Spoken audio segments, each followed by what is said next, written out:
찬송가 210장 찬송 드리겠습니다.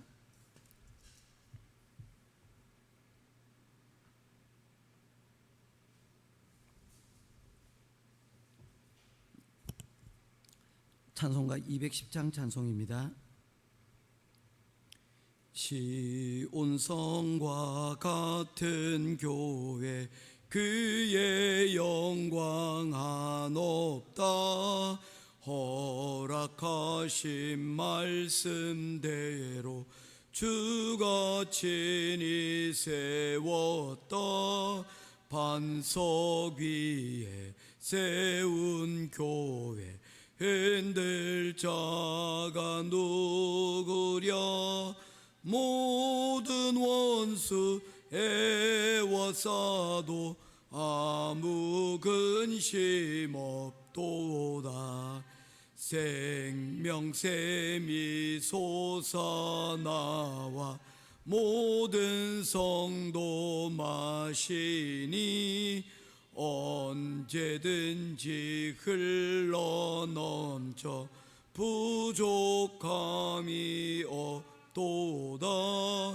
이런 물이 흘러가니 목마를 자 누구랴. 주의 은혜 풍족하여 넘치고도 넘친다. 주의 은혜 내가 받아 시온 백성 되는 때 세상 사람 비방해도 주를 찬송하리라. 세상 헛된 모든 영광 아침 안개 같으나 주의 자녀 받을 복은 영원 무궁하도다. 아멘.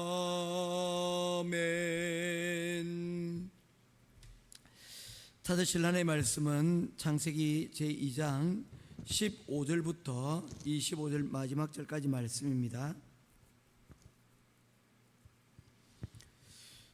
창세기 제2장 15절부터 25절까지입니다.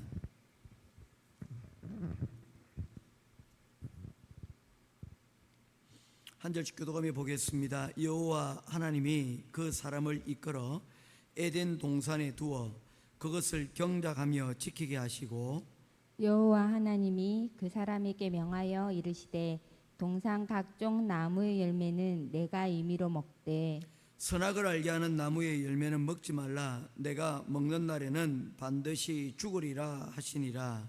여호와 하나님이 이르시되 사람이 혼자 사는 것이 좋지 아니하니 내가 그를 위하여 돕는 배필을 지으리라 하시니라. 여호와 하나님이 흙으로 각종 들짐승과 공중의 각종 새를 지으시고 아담이 무엇이라고 부르나 보시려고 그것들을 그에게로 이끌어 가시니 아담이 각 생물들을 부르는 것이 곧 그 이름이 되었더라.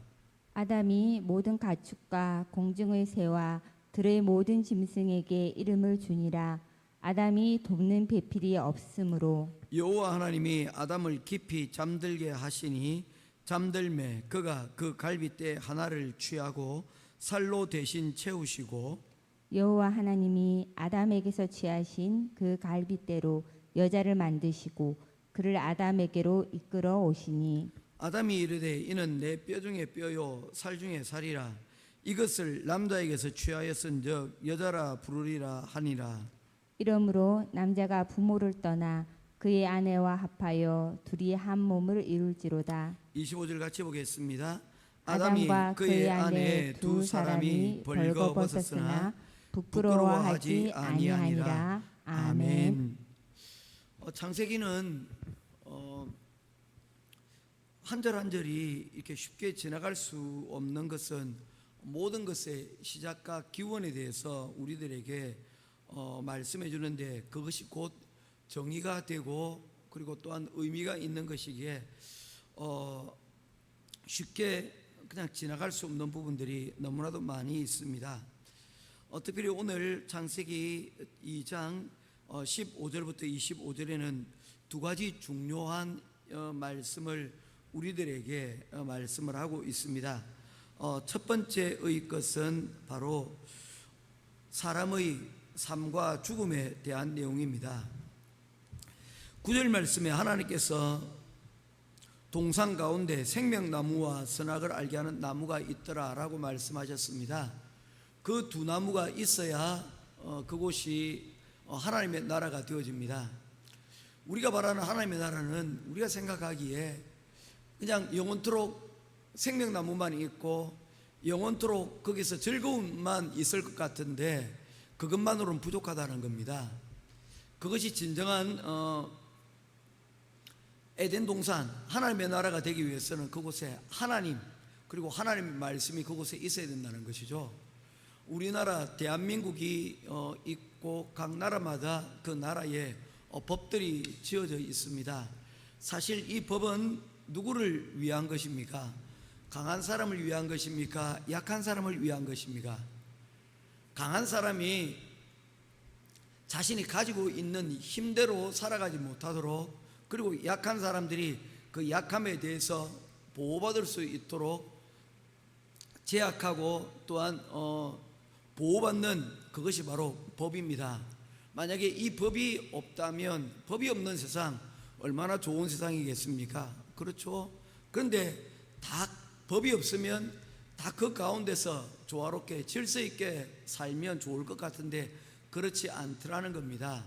하나님의 나라의 정의가 뭡니까?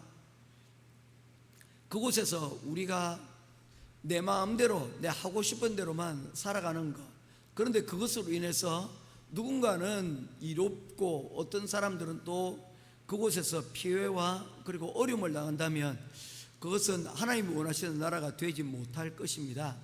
그래서 우리가 누릴 수 있는 생명나무도 있어야 되겠지만 그 가운데 우리가 무엇을 알아야 된다는 것입니까? 선악과 나무 역시도 우리가 그 존재를 부정해서는 안 된다는 것입니다. 자, 그 가운데서 이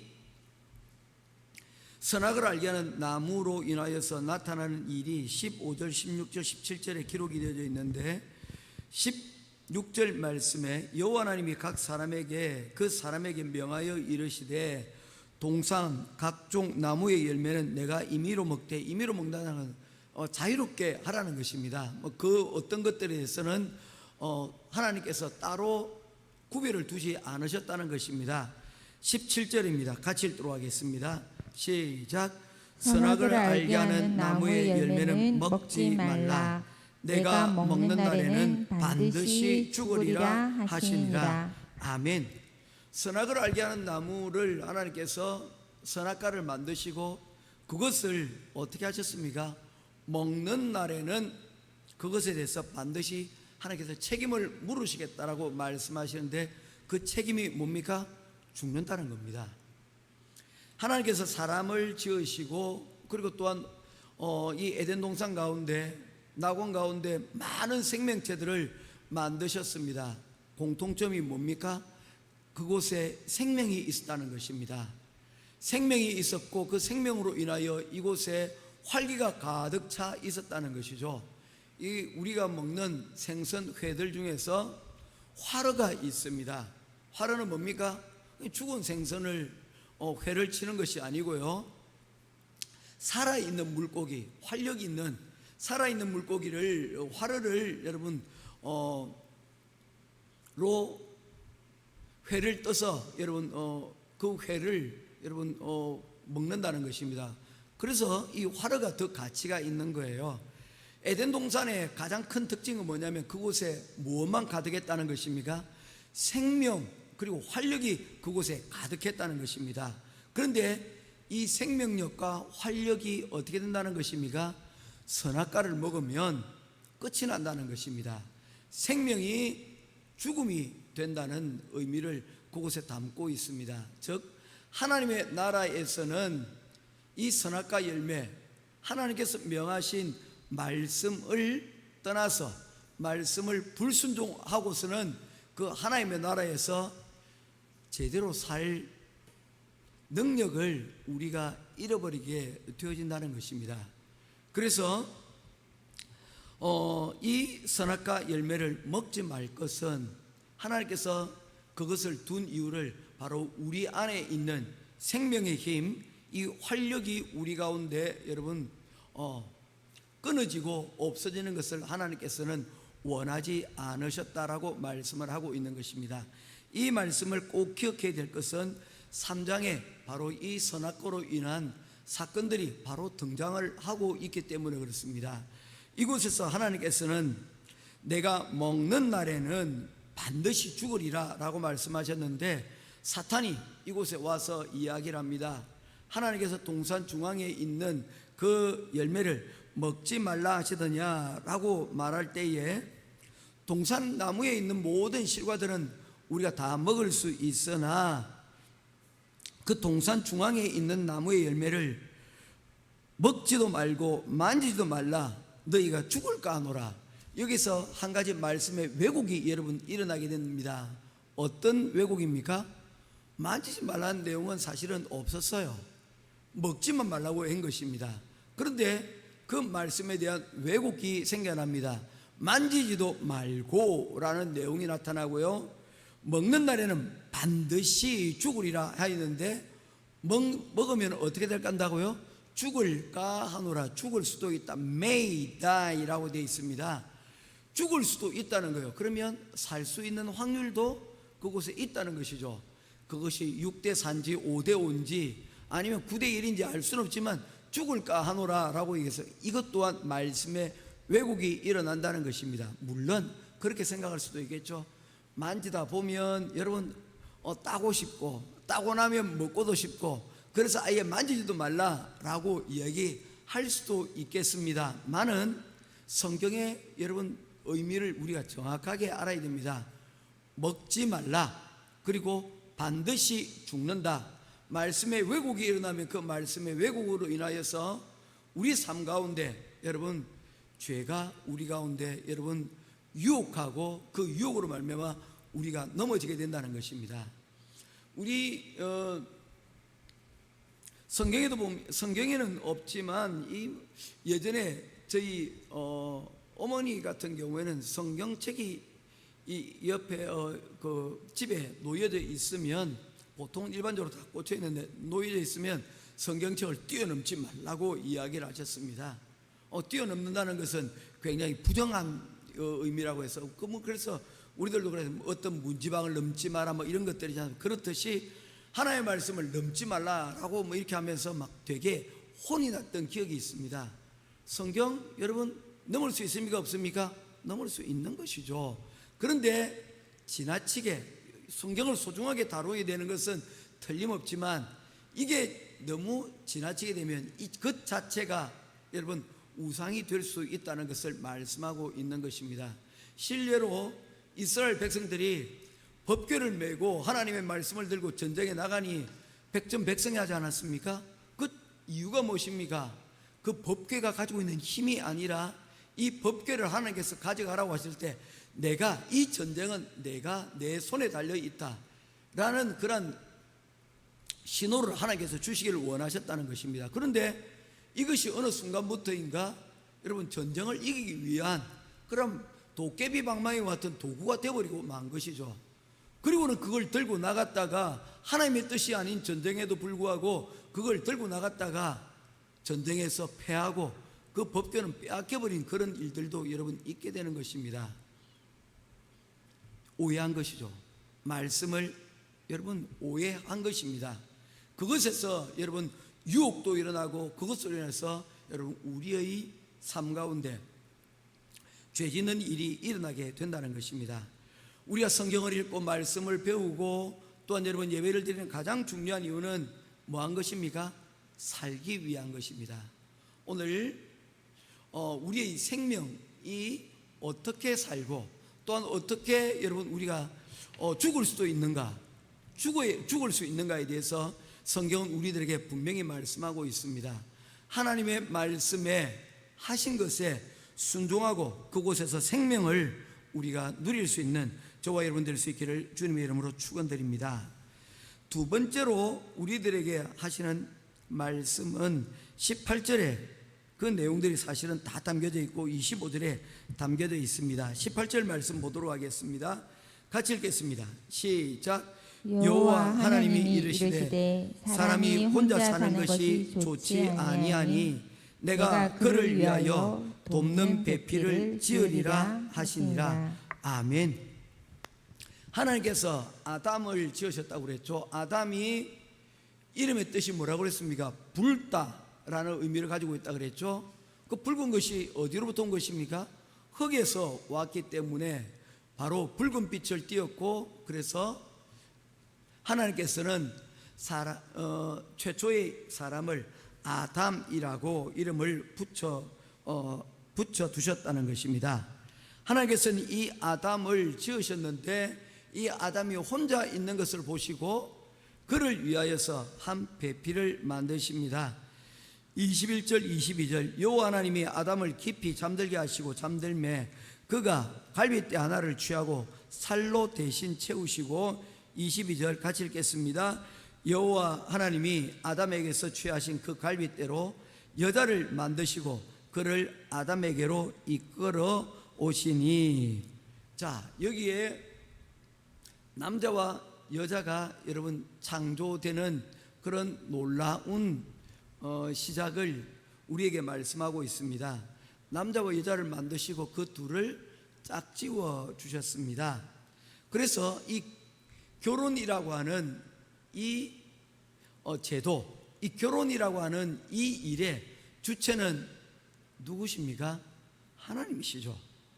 그래서 흔히들 사람들이 자신이 선택하고 자신이 여러분 이 모든 이 결혼의 주체가 된다고 생각을 합니다. 그래서 결혼도 자기 마음에 맞는 대로 하고, 그리고 헤어질 때도 뭡니까? 자신이 마음대로 결정을 하는 거예요. 왜냐하면 결혼의 주체가 누구이기 때문입니까? 자신이기 때문입니다. 우리 옛말 가운데 천생연분이라는 말이 있습니다. 이 천생연분이라는 말이 뭡니까?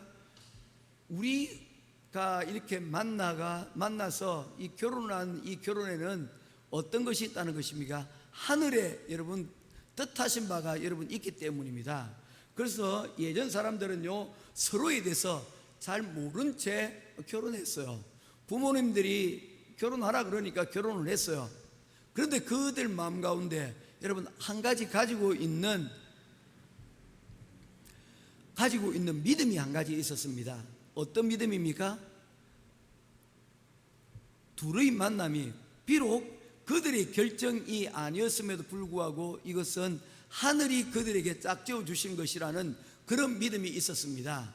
그래서 여러분 조금 아이러니컬하지만 첩을 둘지언정 여러분 이혼하는 일들은 없었다는 것입니다. 그 모든 일들이 뭡니까? 남성 우위적인 그런 부분들에서 모든 일들이 이루어졌지만 그 결혼의 시작과 끝은 여러분 서로에 대한 믿음, 그 이전에 하늘에 대한 그 둘에 대한 여러분 운명적인 믿음에 대한 확신들이 있었기에 그 운명들을 그들이 지키고 여러분 살아갔다는 것입니다. 여러분 결혼은 이와 같은 것입니다. 성경에도 말씀하시기를 하나님께서 짝지어 주신 것을 사람이 나누지 못할 것이다. 여기서 사람은 뭡니까? 다른 사람들도 의미하는 것이지만 본질적으로 누구를 의미하는 것입니까? 우리 결혼한 당사자들을 얘기하는 것입니다. 하나님이 짝지어 주신 것을 너희 마음대로 결혼도 했다가 그리고 또한 이혼도 했다가 그렇게 하지 말 것을 말씀을 하고 있는 것입니다.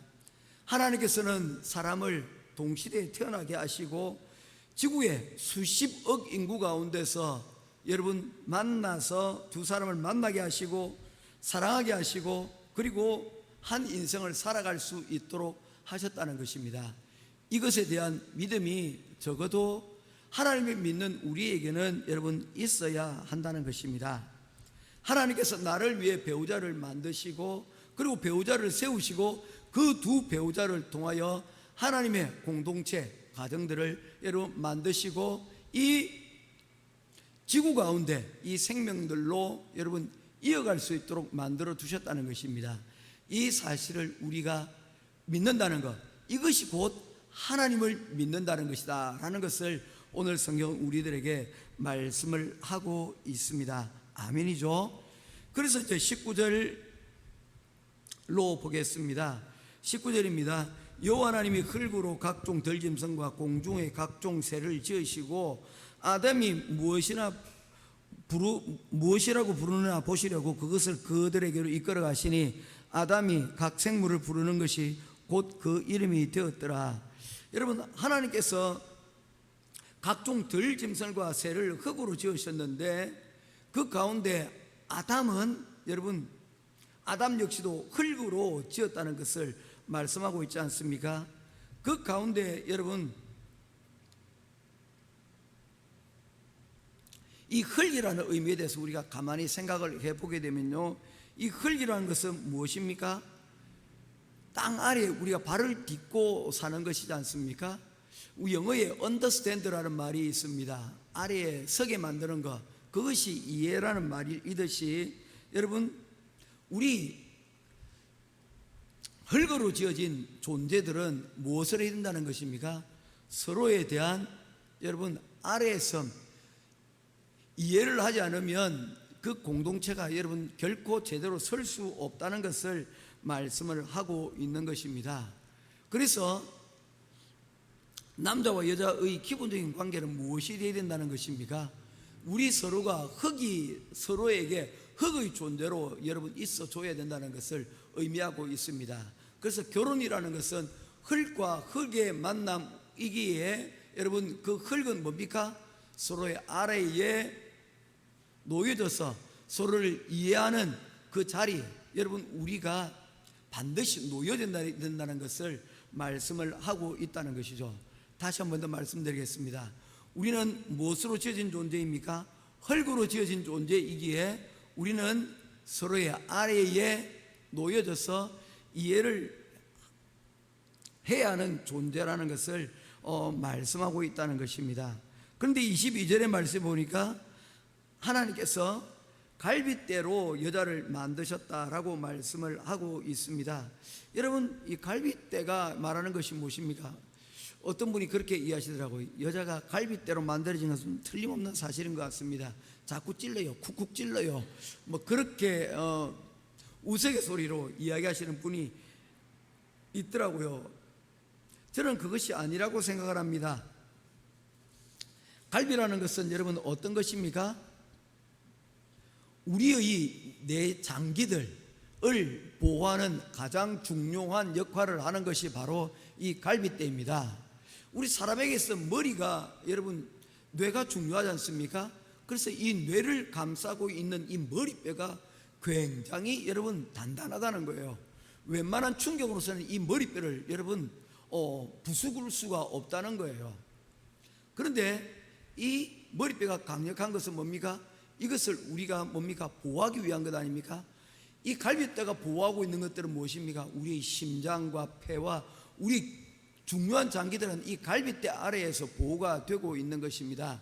이것처럼 여러분 바로 결혼관계를 여러분 이어갈 때 우리를 보호해주고 우리를 막아서게 만들어주는 것, 우리를 여러분 중요한 장기를 보호해주는 이 역할들을 누가 해야 된다는 것입니까? 바로 이 배우자들이 여러분 해야 된다는 것을 의미하는 것은 아닐까라고 여러분 생각해 보는 것입니다. 좀 그럴듯하지 않습니까? 결혼관계의 여러분 중요한 두 원리는 하나는 여러분 우리 모두가 흙이고 또한 갈빗대를 빼고 갈빗대로 만드신 이 모든 것들은 서로를 여러분 보호하기, 이해하고 보호하기 위한 그러한 하나님의 계획이 있었다라고 여러분 우리가 볼 수가 있는 것입니다. 마지막 끝으로 이 공동체 부부에 대해서 말씀하기를 25절에 다음과 같이 말씀을 하고 있습니다. 같이 읽으면서 말씀을 맺겠습니다. 25절 시작. 아담과 그의 아내 두 사람이 벌거벗었으나 부끄러워하지 아니하니라. 아멘. 이곳에서 등장하고 있는 아담과 하와 두 사람 다 사실은 서로 다르지 않습니까? 우리가 수십억 인구 가운데 우리가 만났기에 우리의 살았던 여러분 그런 배경들과 또한 서로의 살아왔던 환경이 너무나도 다릅니다. 생각도 다르고요. 예전에는 우리나라가 뭐 단일 민족 해가지고 한국 사람은 한국 사람끼리만 결혼해야 된다. 그래서 외국에 나가서도 여러분 한국 사람끼리만 결혼해야 된다라는 것을 강조를 했는데, 지금은 조금 그런 부분이 약화되어진 것 같아요. 우리의 자녀들도 자녀들이 영어를 좀 하지 않습니까? 어쩌면 외국인을 데리고 올 수 있다고 한번 생각해 볼 수 있지 않을까요? 서로가 다르기에 이 서로가 다른 부부 가운데 여러분 흘기기에 서로 이해도 해야 되고, 또한 갈빗배처럼 서로를 여러분 보호해 줘야 되지만, 가장 중요한 여러분 부부의 원리는 무엇이냐면 숨길 것이 없는 사람이 되어져야 한다는 것입니다. 벌거벗었으나 그들이 부끄러워하지 아니하였다라고 말씀하였습니다. 서로 부끄러울 것이 없는 것은 뭡니까? 숨길 것이 없었기 때문입니다. 그래서 이러한 관계를 여러분 되어지기 위해서는 서로의 신뢰에 대한 과정, 이해의 과정이 필요한데, 때로는 기다림의 과정이 짧게는 어느 날 한순간부터 다 이해가 되는 경우도 있겠지만, 어쩌면 늙어 죽을 때까지 이 기다림과 이해를 여러분 해야 될 상황인지도 모르겠습니다. 그래서 사람들이 그런 이야기를 합니다. 철들다 죽는다라는 이야기가 있지 않습니까? 어쩌면 철들 때까지 기다려야 되는 수많은 시간들이 필요할지 모르겠습니다. 우리 아담과 하와가 범죄하고 난 이후에 그들이 가장 먼저 한 것은 부끄러워 그 몸을 가리고 숨기는 것이었습니다. 하나님 앞에 숨기는 것이었죠. 서로 부끄러워하게 되었다는 것입니다. 그런데 아담과 하와를 하나님께서 짝집어 주셨을 때 그 두 사람은 서로에게 숨길 것이 없는 그런 존재였다는 것입니다. 이것이 필요할 것 같아요. 저희 아내도 종종 하는 이야기가 숨기지 말라고 이야기를 하는데, 종종 보면 자꾸 숨기고 싶은 이야기들이 여러분 있거든요. 그런데 아직도 저를 보면 그런 부분들이 아직도 들키지 않으려고 하는 그런 부분들이 아직도 남아있는, 아직도 철이 덜 들었다는 것이죠. 그런데 성경은 분명히 말씀합니다. 부부는 서로 간에 숨길 것이 없는 그런 존재가 되어야만 그 가운데서 어떤 일들이 납니까? 하나가 되는 귀한 일들이 나타나게 된다는 것입니다.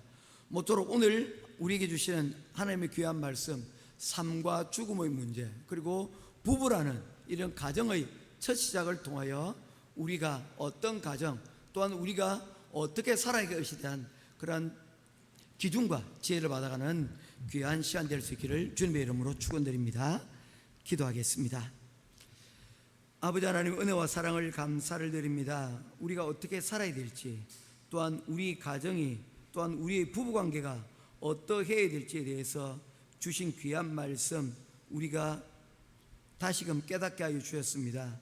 이를 통하여 우리의 가정이 하나님 좀 더 근사하고 반듯하게 세워져 나갈 수 있도록 인도하여 주시고, 또한 이 가정을 통하여 하나님이 기뻐하시는 영광을 드러내는 귀한 역사를 우리에게 허락하여 주시옵소서. 귀한 은혜 감사드리며 우리 주 예수 그리스도 이름으로 간절히 기도드리옵나이다. 아멘. 하늘에 계신 우리 아버지여, 이름이 거룩히 여김을 받으시오.